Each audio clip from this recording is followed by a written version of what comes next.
สู้รบตบมืออย่างที่โลกทำอาวุธที่เราใช้ต่อสู้ไม่ใช่อาวุธของโลกแต่เป็นอาวุธที่เปี่ยมด้วยฤทธิ์อำนาจของพระเจ้าสามารถทำลายล้างที่มั่นต่างๆได้เราทำลายล้างประเด็นโต้แย้งและคำแอบอ้างทั้งปวงที่ตั้งตัวขัดขวางความรู้ของพระเจ้าและเราสยบทุกความคิดให้ยอมจำนนเชื่อฟังพระคริสต์ให้เราอธิษฐานด้วยกันนะคะพระบิดาเจ้าเราขอบคุณค่ำคืนนี้ที่เราได้เข้ามาศึกษาพระคำของพระองค์ขอพระองค์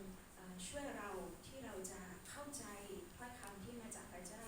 เป็นดั่งอาหารที่ทำให้เรานั้นเติบโตขึ้นและขอพระเจ้าเจิมผู้แบ่งปันและขอพระเจ้าช่วยพระองค์ในการแปลให้ตรงตามที่ผู้สอนที่จะสื่อออกไปและเราขอฝากเวลาต่อไปนี้ให้พระองค์นำเราทั้งหลายเราอธิษฐานในพระนามองค์พระเยซูคริสต์เจ้าอาเมน So tonight I thought it would be good to share with them how you and I preach the gospel. ค่ำคืนนี้ก็เป็นค่ำคืนที่เราจะมาแบ่งปันว่าเราเนี่ยสื่อสารข่าวประเสริฐอย่างไรที่พวกเราสื่อสารข่าวประเสริฐให้ผู้คนอย่างไร So the text you just read in 2 Corinthians talks about the weapons that we use to destroy strongholds. 2 โครินธ์เมื่อกี้ที่เราอ่านไปเนี่ยก็คือการพูดถึงการใช้อาวุธที่จะทำลายป้อม And one of the strongholds,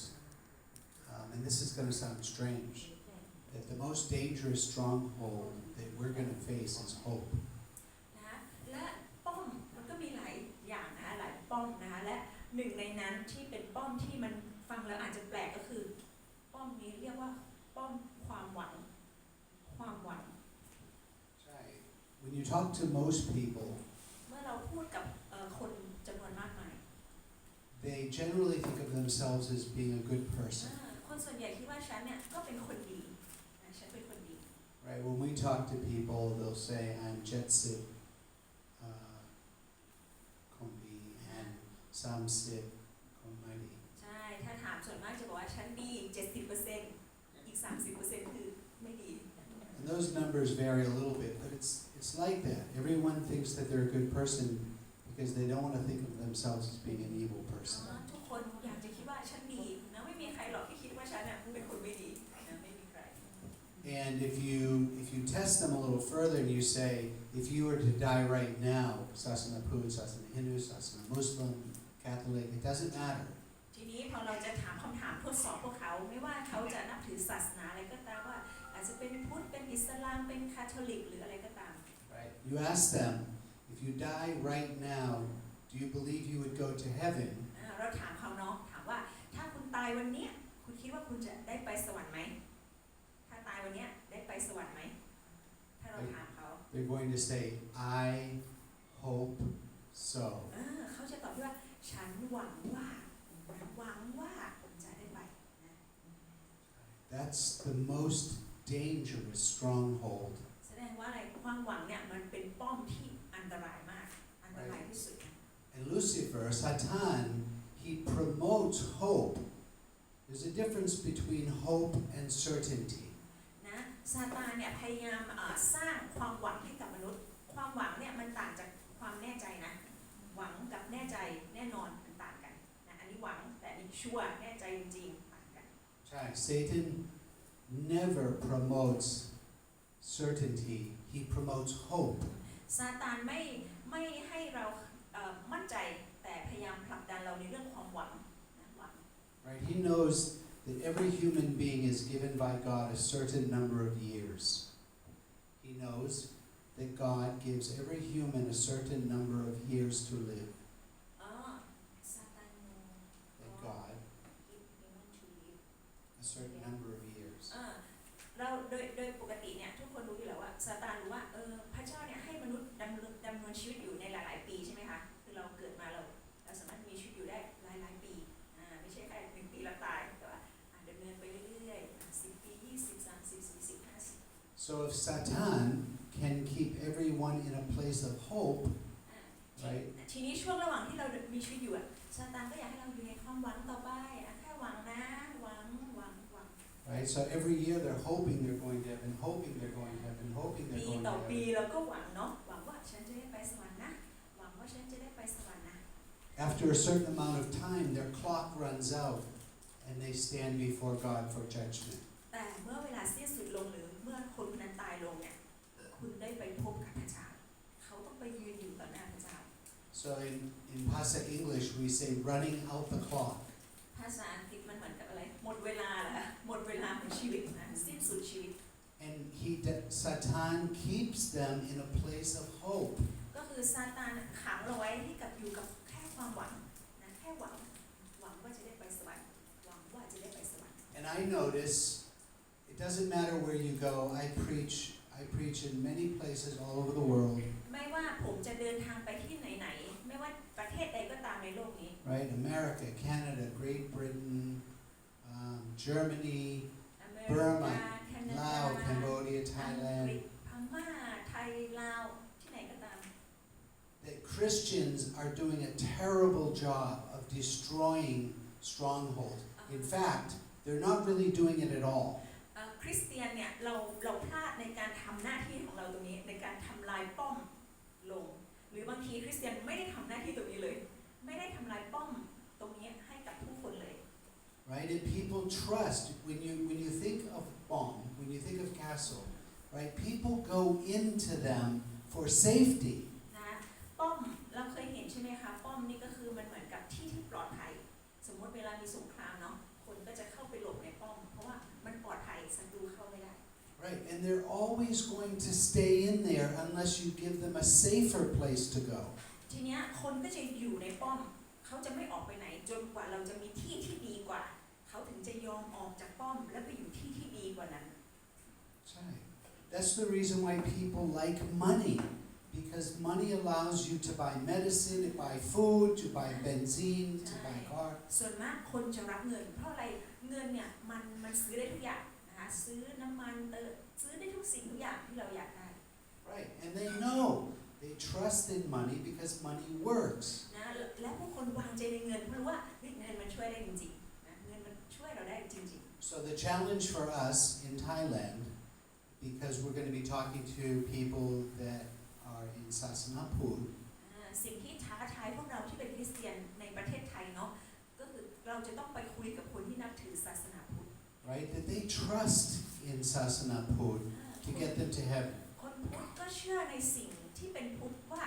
สิ่งที่เขาเชื่อตัวเนี้ยทำให้เขาไปสวรรค์ได้ Right? And it's their hope that has to be destroyed. แสดงว่าอะไรความหวังตรงเนี้ยต้องถูกทำลายลงเราต้องทำลายความหวังนั้นลง Right? So how do we do that? แล้วเราจะทำยังไงล่ะ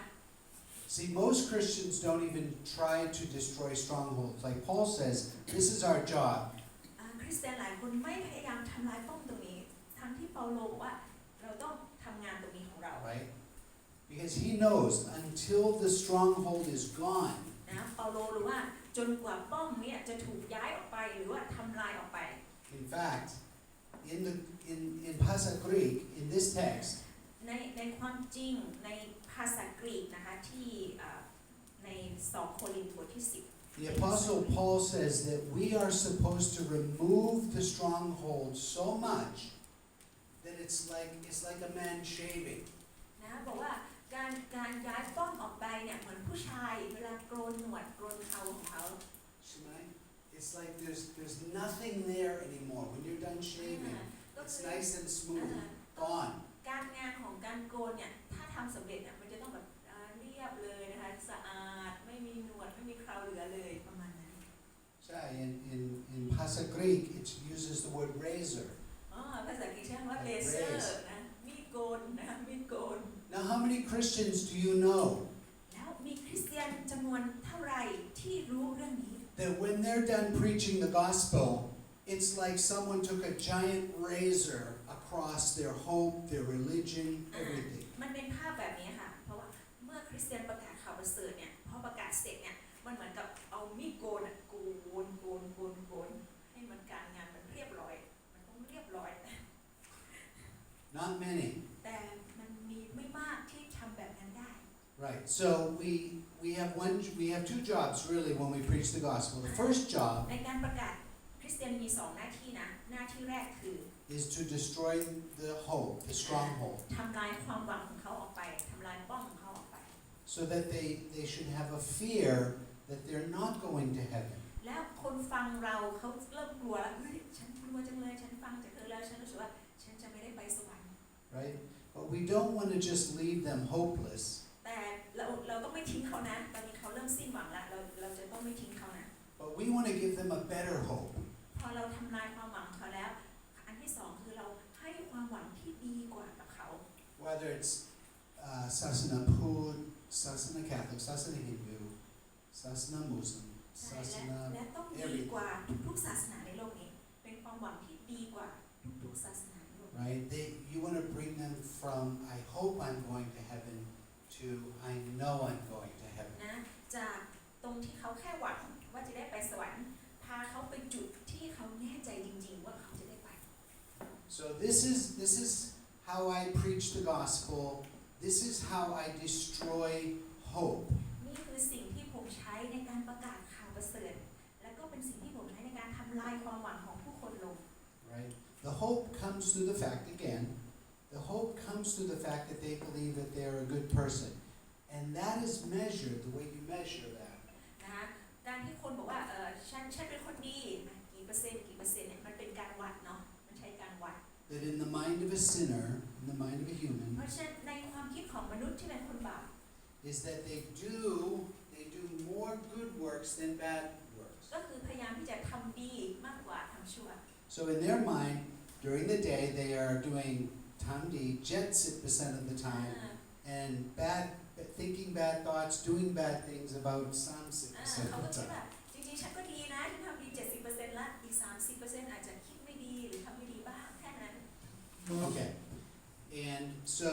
what I do is I tell a story because I think it's important for us to know how salvation works. นะผมอยากจะอธิบายเป็นเรื่องราวเพื่อจะให้เรารู้ว่าการช่วยให้รอดเนี่ยมันทำงานอย่างไร Right, we talk about being bangermai, เราพูดคุยเรื่องของการบังเกิดใหม่ right? And that's correct. มันเป็นสิ่งที่ถูกต้อง But most people don't know how Adam got saved. แต่คนส่วนมากไม่รู้ว่าแล้วอาดัมมนุษย์คนแรกเนี่ยรอดได้ยังไงสวรรค์ได้ยังไง Was Adam bangermai? อาดัมแล้วอาดัมเนี่ยบังเกิดใหม่หรือเปล่า Noah, โนอาห์ล่ะ Abraham, อับราฮัมล่ะ Isaiah. อิสยาห์ล่ะ Right, we always think of people being bangermai in the New Testament. เราคิดว่าผู้คนบังเกิดใหม่เนี่ยอยู่ในพระธรรมใหม่ในพระคัมภีร์ใหม่เราคิดแบบนั้น I won't get into the details right now, but the answer is yes. Adam had to be bangermai. มันอาจจะมีรายละเอียดเยอะที่ผมจะไม่พูดในตอนนี้แต่ว่าใช่อาดัมเขาได้บังเกิด Noah ใหม่ do I, Abraham do I. Why? อับราฮัมก็บังเกิดเฮ้ยทำไมล่ะทำไม With the exception of Adam and Eve, they're a little different. But everyone who is born from Ewa, นะทุกคนที่เกิดจากตั้งแต่จากเอวา right, is born from Ba. นะคะนับจากเอวาลงมาเนาะทุกคนเกิดมาในความบาปนะเกิดมาในความ Right? บาป We're spiritually dead. นะจิตวิญญาณของคนนั้นได้ของเราเนี่ยตายลง And when we're bangermai, God makes us alive again. นะเมื่อเราบังเกิดใหม่คืออะไรคะจิตวิญญาณเราได้เกิดอีกครั้งนะเกิดอีกครั้งเกิดในฝ่ายวิญญาณอีกครั้ง Right, so Praise Sue uses the word bangermai for the first time, but it was in the Old Testament. พระเยซูเป็นผู้พูดนะคะคำว่าบังเกิดใหม่ในพระธรรมใหม่นะ But they just didn't use that language. แต่พระธรรมเดิมเนี่ยไม่มีเขียนไว้นะ So the only difference with Adam and Eve สิ่งที่แตกต่างในอาดัมและเอวาก็คือ is that they were created spiritually alive. อาดัมเอวาเนี่ยถูกสร้างขึ้นมาโดยที่มีชีวิตฝ่ายวิญญาณทันที They died spiritually, แต่ทีนี้เขาตายในฝ่ายวิญญาณ and then they had to be bangermai. ทีนี้เมื่อตายปุ๊บก็จะต้องบังเกิดใหม่อีกครั้ง So Adam and Eve are a little bit different than everyone else, but they still had to be bangermai. อาดัมและเอวานี่จะต่างจากพวกเราทุกคนแต่เขาก็ยังต้องบังเกิดใหม่นะมีความจำเป็นต้องบังเกิดใหม่ Okay, so that's where our story begins with Adam, ทีนี้เรื่องราวจึงเริ่มจากอาดัม which is important too for one other reason I was thinking about today. เหตุผลที่สำคัญ Right, sometimes I like to ask when I'm preaching the gospel to people in Thailand, Sasana Pud. นะคะยกตัวอย่างอย่างเช่น example, when was Buddha born? ผมก็จะถามว่าพระพุทธเจ้าเนี่ยเกิดเมื่อไหร่ครับ And most people say we don't know exactly, but about this date. คนส่วนมากไม่แน่ใจแต่ว่าน่าจะประมาณวันนี้ Right. Even like on the windshield of your car, the number of the year in Thailand since the birth of Buddha, correct? Is that เรา correct? จะใช้เหมือนพศใช่ไหมคะพศเนาะ So then I asked them, what did your grandfather and grandmother believe 1 year before Buddha was born? ทีนี้เรารู้ว่าพระพุทธเจ้าเกิดประมาณ 2,000 กว่าปีเนาะแล้วผมก็เลยถามว่าแล้วบรรพบุรุษของพวกคุณล่ะก่อนหน้าที่พระพุทธเจ้าจะมาพวกบรรพบุรุษของคุณเชื่อในอะไรนับถืออะไร I don't know, Sasanapi. เขาก็บอกว่าไม่รู้บางคนก็บอกว่านับถือผีหรือเปล่า You see what I'm asking them? It couldn't have been Sasanaput แสดงว่ามันต้องไม่ใช่ศาสนาพุทธ because Sasanaput began with Buddha. เพราะว่าศาสนาพุทธเริ่มต้นจากพระพุทธเจ้า So Sasanaput is too young to be the truth. แสดงว่าศาสนาพุทธก็ยังเป็นศาสนาที่ใหม่เกินที่จะเป็นความจริงแท้ได้ Right? So we want to go all the way back to the beginning. ทีนี้เราอยากเริ่มไปที่จุดกำเนิดเลยนะจุดเริ่ม Truly, in order for a religion to be the truth, it must be the oldest. เนาะถ้าเราอยากจะรู้ว่าศาสนาอะไรเป็นศาสนาที่แท้จริงมันต้องไปที่จุดเริ่มต้น Right? It has to go back because why? It had to save Adam, เพราะ who อะไร was the first man. เพราะศาสนานั้นจะต้องช่วยอาดัมได้เพราะอาดัมเป็นมนุษย์คนแรก You see, Sasanaput is too young to have saved Buddha. เพราะฉะ I นั้น mean Adam. ศาสนาพุทธจึงใหม่เกินไปที่จะไปช่วยอาดัมได้เพราะอาดัมเกิดก่อนนั้นที่จะมีศาสนาพุทธเกิด Right? Sasana Catholic is too young. ศาส Sasana นา Catholic is only 2,000 years old. ศาสนาคาทอลิกก็ยังไม่ช่วยได้เพราะว่าเพิ่งเกิดประมาณ 2,000 กว่าปี Right? Sasana Hindu is old, is probably the oldest ศาสนาอิสลามก็น่าจะเก่าแก่ after Christianity. ก็คือหลังจากคริสเตียน Right, but truly, God's salvation work began with Adam. แต่ว่าการช่วยให้รอดเนี่ยเริ่มตั้งแต่อาดัมแล้ว Okay. So, this is very, very important. These two arrows, I want to explain what this is. ลูกศรสีน้ำเงินกับสีแดงเนี่ยสำคัญ I don't know if you guys can read this, but this arrow here marks the moment at which God created Adam and Eve. สีน้ำเงินก็คือจุดเริ่มต้นตั้งแต่พระเจ้าเนี่ยทรงสร้างนะพระเจ้าสร้างอาดัมและเอวา Right? And this arrow here represents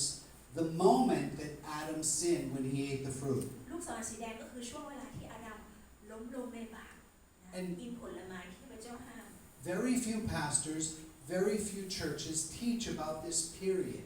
นะมีที่จักน้อยมากนะที่พูดถึงเรื่องนี้ We don't know how many years it was. เราไม่รู้ค่ะว่าตั้งแต่พระเจ้าสร้างจนกระทั่งมนุษย์ล้มลงเนี่ยกี่ปีเราไม่รู้นะเราไม่รู้ But if we look at Psalm 8:5, แต่ว่าเราดูที่พระธรรมสดุดีนะสดุดีบทที่8ข้อ5 right? ส We ดุ look ดี at บท that ที่ text. 8ข้อ It tells us something very, very important about our first father and mother. 5สดุดีบทที่8ข้อ5เนี่ยบอกเรื่องสำคัญเกี่ยวกับบรรพบุรุษของเรานะบรรพบุรุษผู้แรกของเรานะสดุดีบทที่8ข้อ5นะคะพระองค์ทรงสร้างพวกเขาให้ต่ำกว่าชาวสวรรค์เพียงเล็กน้อยและทรงสวมมงกุฎแห่งศักดิ์ศรีและเกียรติให้พวกเขา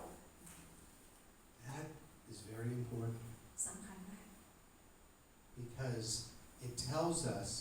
something that is difficult for us to get our minds around. มันเป็นสิ่งที่ยากเกินความเข้าใจของเราในข้อนี้ God tells us that when He created Adam and Eve, they were just a little lower than the angels. พระเจ้ากำลังบอกว่าตอนที่พระองค์สร้างอาดัมเอวาเนี่ยอาดัมเอวาด้อยกว่าหรือต่ำกว่าทุกส่วนเล็กน้อยเท่านั้น Right? Our first father, our first parents were Sombumba, Dealer, 100%, Tukwan. กำลังบอกว่าบรรพบุรุษของเราผู้นี้สมบูรณ์แบบดีเลิศ 100% ในทุกๆวัน Right? And we don't talk about this. แต่เราไม่ได้ It's extremely important, as you're going to see. แต่จริงๆเรื่องนี้สำคัญมาก So we understand from the record that God had fellowship with Adam and Eve, นะพระเจ้าได้มีสามัคคีธรรมนะกับอาดัมเอวานะพูดคุยกับอาดัมเอวา God would talk to them and fellowship with them พูดคุยกับเขาสามัคคีธรรม because there was no sin, เพราะอะไรเพราะพวกเขาไม่มีบาปเลย right? So we don't know how long this period was. เราไม่รู้ว่าตรงเนี้ยมันกินเวลาเท่าไหร่กี่ปีนะเรา It could have been 50 years. อาจจะ50 ปี It could have been 100 อาจ years. จะ100 ปี But then something happened, we all know. แต่หลังจากนั้นได้เกิดบางสิ่งบางอย่างขึ้นที่พวกเราตามรู้กันใช่ไหม God wanted to test Adam, พระเจ้าอยากจะทดสอบอาดัมเอวา and he planted a beautiful tree, พระองค์ได้สร้างต้นไม้แห่งการรู้ถึงความดีและความชั่ว and he said all the trees you can eat from, but this one tree you cannot eat เพราะ from. ว่าทุกต้นนั้นกินได้หมดเลยยกเว้นต้นนี้ห้ามกิน And we all know the story. พวกเรารู้ใช่ไหมในเรื่องราวนี้ Adam and his wife eat the fruit, เอวาและอาดัมก็กินผลที่พระเจ้าห้ามไว้ and God immediately condemns them to Nrok. พระเจ้าตัดสินพวกเขาให้ไปนรกทันที You'll notice I did not say God sent them to Nrok. No, I said he condemned them to Nrok. คือไม่ได้ส่งไปในแต่ว่าตัดสินว่าพวกเขาเนี่ยจะต้องไปนะตัดสินว่าพวกเขาจะต้องไปนรก He didn't send them to Nrok yet, ยังไม่ส่งนะแต่ but the ว่า sentence was against them. แต่ว่าก็คือตอนนี้เป็นศัตรูละพระเจ้ากับมนุษย์เป็นศัตรูกัน Remember, that's why he said, on the day that you eat of it, you will surely die. จำได้ไหมพระเจ้าว่าวันไหนที่เจ้ากินเจ้าจะตายแน่นอน วันไหน Right? กินตายแน่นอน How many sins did it take God to condemn the most perfect man who ever lived? คำถามนะคะมนุษย์ที่สมบูรณ์แบบที่สุดอย่างอาดัมเอวาเนี่ยทำกี่บาปลงไปจึงถูกพระเจ้าตัดสินว่าผิดทันทีทำกี่บาปคะจึงถูกตัดสิน Uh, ใช่บาป ใช่1 บาท what does that tell us about the standard for getting into heaven or staying in heaven? สิ่งนี้กำลังบอกอะไรถึงมาตรฐานของการไปสวรรค์ได้หรือการอยู่บนสวรรค์ได้คะกำลังบอกอะไรถึงมาตรฐานของพระเจ้า What's the standard for getting into heaven? If God would condemn the most perfect man after just one sin, what do we know the standard has to be? เรากำลังรู้ถึงมาตรฐานอะไรของการที่เราจะอยู่สวรรค์ได้คะหลังจากที่เราเห็นว่าแค่บาปเดียวนะถูกตัดสินว่าผิดทันที What's the standard then? แสดงว่ามาตรฐานของพระเจ้าเป็นยังไงคะสูงhigh standard So rule back, dealer,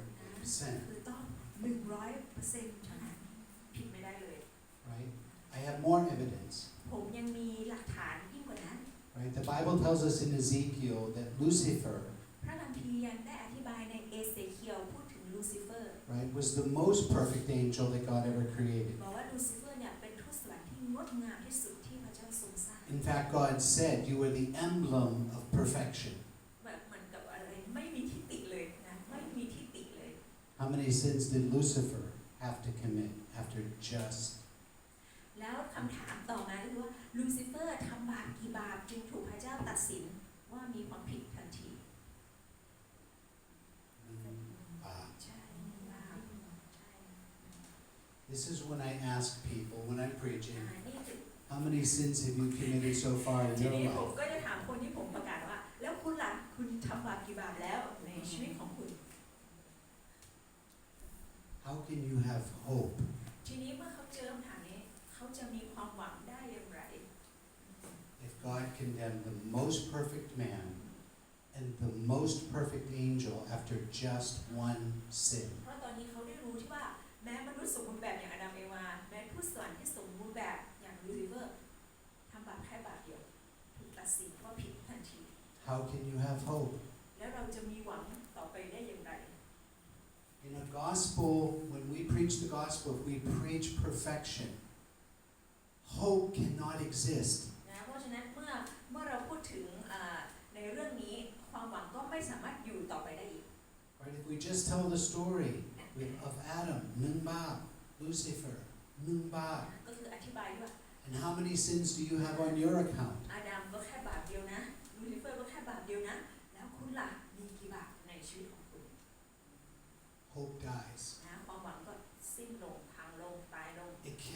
exist if perfection is the standard. See, ก็ they're คือ thinking, มาตรฐานของพระเจ้าคือต้องไม่มีทิฏฐิต้องไม่มีทิฏฐิเลย they're imagining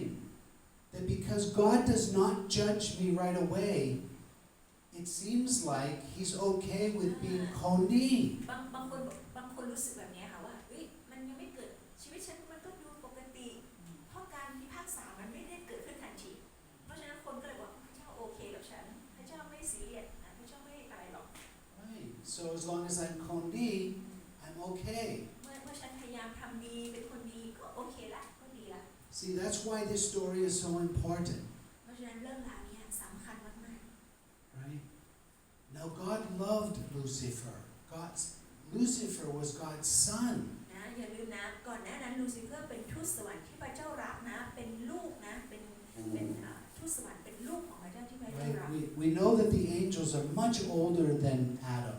และยิ่งกว่านั้นทูตสวรรค์เนี่ยน่าจะอายุมากกว่าอาดัม Right. Lucifer could have walked with God and loved God for 1,000,000 ลู years. ซิเฟอร์นี่ So ก็ we're bad. รักนะเดินกับพระเจ้าอยู่ต่อหน้าพระเจ้านะนมัสการสรรเสริญสามัคคีธรรมกับพระเจ้า Right? One sin, แต่ทันทีที่ทำหนึ่งบาป and God disowned him. พระเจ้าปฏิเสธลูซิเฟอร์ทันทีเลยพระเจ้าไม่ให้เขาเป็นลูกของพระองค์อีกต่อไป Okay. So what happened was, after just one sin, นะเพียงหนึ่งบาปเมื่ออาดัมทำบาป the human race is now down here somewhere. ตอนนี้นะมนุษย์ร่วงหล่นลงมาอยู่ในระดับข้างล่างนี้ Right? And here I have Adam, and he's struggling. He's trying. ผมใช้อาดัมเป็นตัวอย่างนะตอนนี้อาดัมพยายามเอื้อมพยายาม Right? We're trying to be good, พยายามทำให้ดีที่สุดนะเป็นคนดี but perfection in our minds is out of the question. We can never be perfect. แต่ว่าโดยเชื้อบาปใช่ไหมทำให้เราไม่สามารถสมบูรณ์แบบได้ So I ask people, I say, have you ever done a good work before? Have you ever done anything good? เวลาผมประกาศผมก็ถามว่าคุณเคยทำความดีไหม And people say, yes, of เขา course. บอกใช่สิแน่นอนฉันเคยทำความดี And I say to them, was it perfectly good? ทีนี้ผมถามว่าดีสมบูรณ์แบบไหม No. เขาก็บอกว่าไม่ No one can do perfectly good มันไม่ works. มีใครหรอกที่จะทำดีสมบูรณ์แบบ I want you to look in your Bibles right now at Isaiah 64:6. Isaiah 64 ข้อ นะพระธรรมอิสยาห์64ข้อ6 6. Let's read that together. นะถ้า This text will surprise you. It's very important to use this text in the gospel. อิสยาห์64ข้อ6เป็นข้อที่ดีมากสำหรับการใช้ออกไปประกาศอิสยาห์64ข้อ6ข้าพระองค์ทั้งปวงกลายเป็นผู้มีมนทินความประพฤติอันชอบธรรมของข้าพระองค์ทั้งปวงเหมือนผ้าที่ริ้วโสโครกข้าพระองค์ทั้งหลายเหี่ยวเฉาประหนึ่งใบไม้ร่วงและบาปของข้าพระองค์ทั้งหลายเหมือนลมพัดเอาพวกข้าพระองค์ปลิวหายไปนะความประพฤติอันชอบธรรมของข้าพระองค์ทั้งปวงเหมือนผ้าขี้ริ้วโสโครก What does that text tell us? อิสยาห์64ค่ะอิสยาห์64ข้อ6 What are the key words there in Isaiah เราเห็น 64:6? ข้อความสำคัญอะไรคะที่มันอยู่ในอิสยาห์64ข้อ6 Anybody catch it? มีใครที่จับประเด็นสำคัญในตรงนี้ได้คะอิสยาห์64ข้อ She's saying something. 6มนุษย์ทุกคนเป็นคนบาปมนุษย์ทุกคนเป็นคนบาป That's true. Actually, the way Isaiah puts it, he says that even our righteousnesses are like filthy rags. ในตรงนี้นะบอกว่าแม้ความดีของเราก็เหมือนผ้าขี้ริ้วโสโครก So how can you imagine, right? If you Sasana Pud, like Sasana Pud and Sasana Catholic are very similar สำหรับพุทธกับคาทอลิกก็คล้ายๆกัน because the way you get to heaven is tamdi, tamdi, tamdi, tamdi, tamdi, ก็คือ tamdi, tamdi. ถ้าไปสวรรค์ได้นะคุณต้องทำดีทำบุญทำกุศลเยอะ Right? But this says that even my tamdi is like filthy ๆ rags. แต่ข้อ64ข้อ6บอกว่าแม้ความดีของเราก็เหมือนผ้าขี้ริ้วโสโครก So people are like, how is that even possible? หลายคนไม่ได้ยินก็บอกฮะมันจะเป็นไม่ได้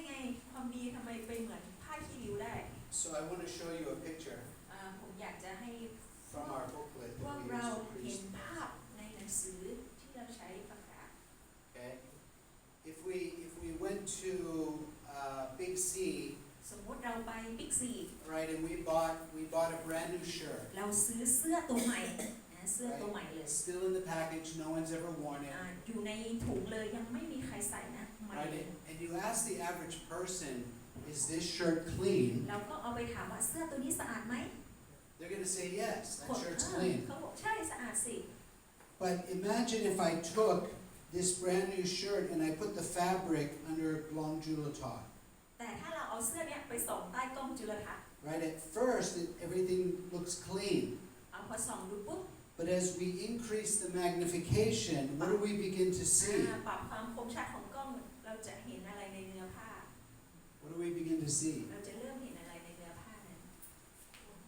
ฝุ่น Fluid, เห็นฝุ่นละออง germs, dust. เชื้อโรคนะ You realize, wow, this perfectly clean shirt is not clean. แสดงว่าอะไรคะเสื้อตัวนี้ดูเหมือนสะอาดแต่ไม่ได้สะอาดอย่างแท้จริง Right?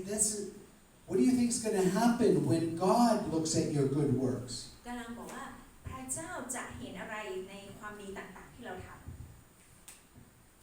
He's going to see everything. That's why he says this text only makes sense when you realize that God is looking deeper than we are. แสดงว่าสายตาของพระเจ้าเนี่ยมันพระองค์ลึกมากกว่าที่มนุษย์อย่างเราเห็น Right? Eyes that are looking for Sombum Bapti ก็ Loipasen. คือมองที่ความสมบูรณ์แบบดีเลิศ 100% And the last text we'll look at right here is Romans chapter 3, 10 through 12. พระธรรมโรมบทที่ Pasig 3 ถึง12. นะพระธรรมโรมบทที่3นะข้อ10ถึง12โรมบทที่3นะข้อ10ถึง12บอกว่าตามที่มีเขียนไว้ว่าไม่มีสักคนที่ชอบธรรมไม่มีแม้สักคนเดียวเลยไม่มีใครที่เข้าใจไม่มีใครที่แสวงหาพระเจ้าทุกคนล้วนหันเหไปพวกเขากลายเป็นคนไร้ค่าไปด้วยกันไม่มีสักคนที่ทำดีไม่มีแม้แต่คนเดียว Right. So he says that because God is judging mankind by Sombum Bapti Loipasen standard, กำลังบอกว่าเมื่อมาตรฐานของพระเจ้าในการพิพากษาของมนุษย์เนี่ย 100% มาตรฐานสูงมาก 100% there's no such thing as a good person. เพราะฉะนั้นข้อนี้จึงบอกว่าไม่มีใครเลยที่ดีไม่มีแม้แต่คนเดียว Right. So when you introduce the idea of Sombum Bapti Loipasen to the gospel, เมื่อเราประกาศข่าวประเสริฐนะเมื่อเรานำสิ่งนี้ไปนะคะที่บอกเขาว่าความดีหรือมาตรฐานของพระเจ้าเนี่ยสูงนะ hope dies. ความหวังของเขาที่มีก็จะพังลง It has to. มันจะต้องพังลง Because all you have to have is one sin on your account and you're going to be condemned. เพราะว่าอะไรคะถ้าเขายังมีแม้1 บาปเขาจะต้องตกนรก Right. We know that from Lucifer because God never forgave him. God forgave Adam, but he never forgave Lucifer. เรารู้ได้อย่างไรก็คือลูซิเฟอร์พระเจ้าไม่ให้อภัยเขาเลยนะแต่พระเจ้าให้อภัยอาดัม So, the distance between Sombum Bapti Loipasen and the best good works that you can produce เราเห็นใช่ไหมคะว่ามันมีระยะห่างระหว่างจุดที่มนุษย์พยายามทำให้ดีที่สุดเท่าที่ทำได้กับระยะห่างระหว่างความสมบูรณ์แบบดีเลิศ 100% มันมีระยะห่างระหว่างกัน It's like infinity. It's impossible. มันเป็นระยะห่างที่มันเป็นไปไม่ได้มันทำไม่ได้นะมันทำไม่ได้ At Pam's house, her dad is Sasanapud, พ่อของพี่ปาเนี่ยนับถือพุทธ and on the wall he has pictures of famous monks in olden ที่ times. ผนังบ้านก็จะเต็มไปด้วยรูปพระต่างๆในกรอบใส่กรอบไว้ What's he thinking? แสดงว่าพ่อของพี่ปาเนี่ยคิดอะไรอยู่ Right? He's thinking that these were good men who went to heaven. นะคือพ่อก็ต้องคิดว่าพระที่อยู่เนี่ยเป็นท่านน่ะดีแล้วก็ท่านน่าจะได้ไปสวรรค์ But they could not have gone to heaven if they were good men because there is no such thing as good men. แต่ว่าเขาจะไปไม่ถึงถ้าเขาไม่ได้ดีอย่างแท้จริง Okay. So then people say, well, how do you get to heaven? How can you get to ที heaven? นี้เมื่อคนได้ฟังเราประกาศเขาว่าอ้าวแล้วคุณจะไปสวรรค์ได้ยังไง Right? I'm hopeless.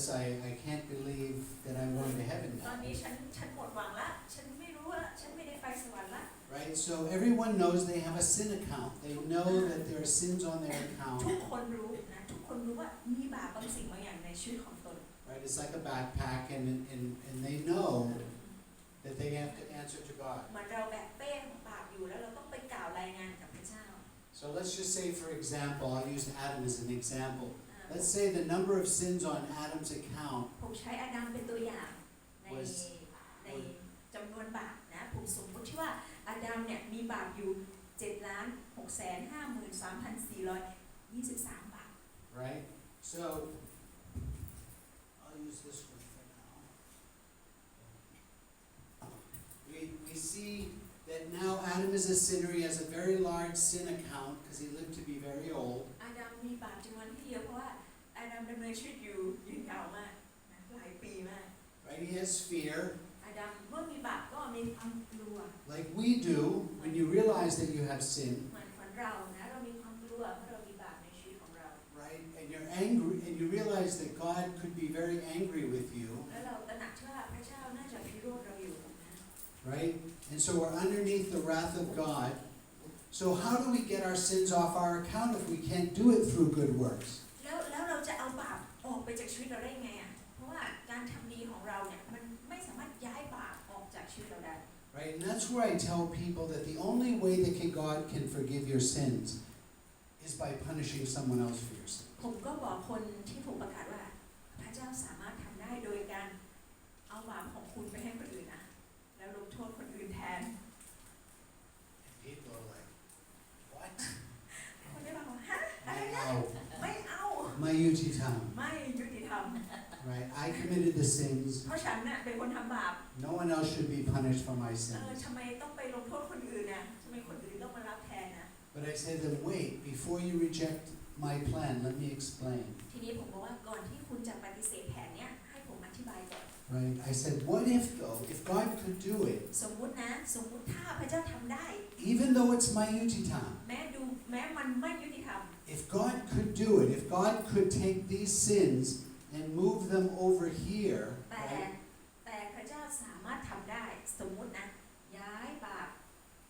53, 4:23. How many sins would still be left over here on Adam's account? คำถามนะถ้าแม้ดูไม่ยุติธรรมแต่ถ้าพระเจ้าทำได้ย้ายบาป7 ล้านกว่าบาปทั้งหมดออกจากอาดัม How many sins would still be left on Adam's account if God could move them all over here? ถ้าพระเจ้าสามารถย้ายออกได้หมดเลยอาดัมจะเหลือบาปกี่บาป How like?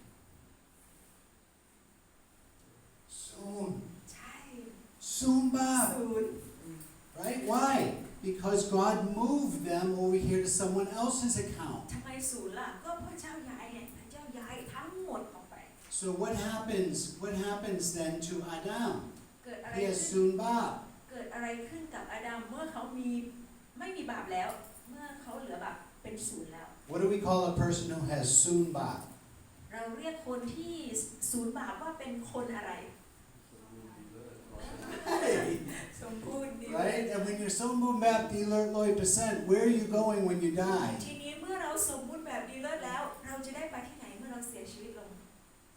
Someone. Why? สวรรค์ Because you're like Adam เพราะ again. อะไร Remember? เรากลับไปสู่อาดัมคนแรกได้อีกครั้ง God had fellowship with Adam. Why? Because he was so moved back, alert 100%. He sinned. นะตอนแรกอาดัมไม่มีบาปสามารถสื่อสารปฏิสัมพันธ์กับพระเจ้าต่อมาร่วงหล่นลงมาในบาป Right. So if God moves Adam's sins over to this person, who is God angry with now? ต่อมานะเมื่อกี้เราบอกว่าพระเจ้าสามารถย้ายบาปออกมานะจากอาดัมทั้งหมดแล้วตอนนี้พระพิโรธของพระเจ้าจะตกมาที่ใครแทน Right. Now God is angry with this person because they're viewed by God to have the sin. ก็คือพระพิโรธก็ตกมาที่คนคนนี้ที่อาดัมเนี่ยเอาบาปมาให้นะก็คือถูกย้ายมาให้คนนี้ Right. And God begins to lone toll this person. พระเจ้าก็เริ่มลงโทษคนคนนี้ Right. And look what happens. God lone toll. และเมื่อเริ่มลงโทษเกิดอะไรขึ้นกับจำนวนบาป What's happening? เกิดอะไรขึ้นกับจำนวนบาปลงโทษลดลงนะลดลง Load long, จนกระทั่ง until there's how many sins left? จนกระทั่ง did Jesus say? What were his last words on the cross? พระเยซูได้พูดอะไรในถ้อยคำสุดท้ายตอนที่พระองค์สิ้นพระชนม์บนไม้กางเขนสำเร็จแล้ว What was finished? อะไรคือสำเร็จแล้วล่ะ He finished pain. ก็คือจ่ายบาปสำเร็จแล้ว Right. So God's justice, this is Prayesu's crown of thorns. มงกุฎน้ำนะ Okay. So what happens to the justice of God if God can longtod Prayesu and punish Prayesu for the sins of his children? What happens to the justice of God? และเมื่อพระเจ้าลงโทษหมดแล้วเกิดอะไรขึ้นกับพระพิโรธของพระเจ้า What เมื่อลง happens? โทษสำเร็จแล้วจ่ายสำเร็จแล้ว It turns into the joy of God. จากพระพิโรธเปลี่ยนเป็นความชื่นช Right? ม It comes back to this. ย้อนกลับไปเช่นเดิม It's the only way back to perfection.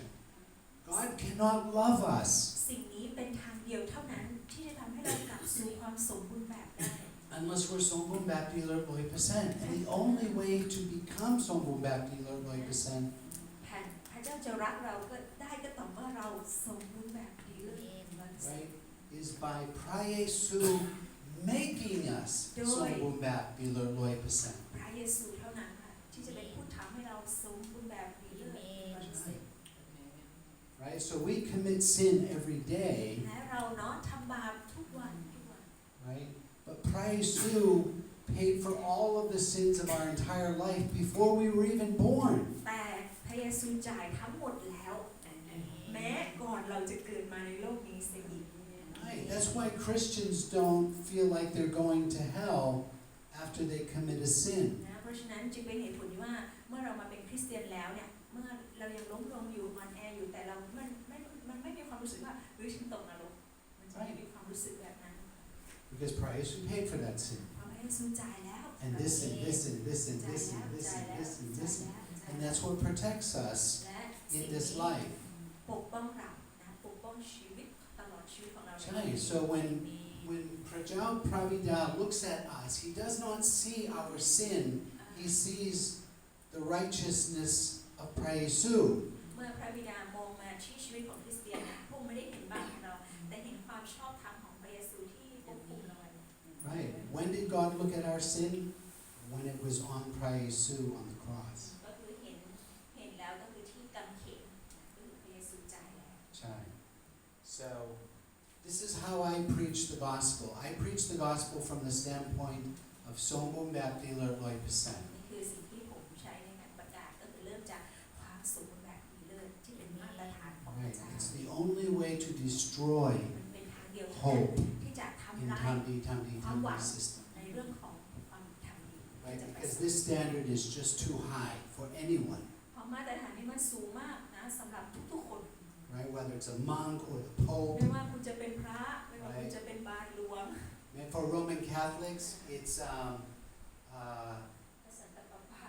what's the woman, I can't think of her name right แม่ now. ชีเทเรซา Mother Teresa. แม่ชีเทเร Oh ซา my goodness, we thought, oh, if you can be like Mother Teresa, you can go to heaven. ในคาทอลิกว่าเราต้องเป็นเหมือนแม่ชีเทเรซาเราถึงไปสวรรค์ได้ Or if you're like the Dalai Lama. หรือว่าเราเป็นเหมือนองค์ไดลามา The Dalai Lama, Buddha, and Mother Teresa, none of them were Sombum Bapti. แต่คนเหล่านั้นที่กล่าวมาเนี่ยไม่มีใครที่สมบูรณ์แบบ 100% Okay, so what I wanted to do was this booklet that we create is basically this นะแล้ว in ก็ booklet form, step by ผม step ก็ by ทำหนัง step. สือนี้ออกมาแล้วก็เนื้อหาจะคล้ายๆตรงนี้นะแต่ก็จะเป็นขั้นเป็นตอนในแต่ละหน้า So Pami printed some today, so you can อันนี้เรา pass them ก็ on. ปริ้นมาเรื่อยๆเอามาแจกพี่น้อง So thank you ขอบ for letting me preach. คุณ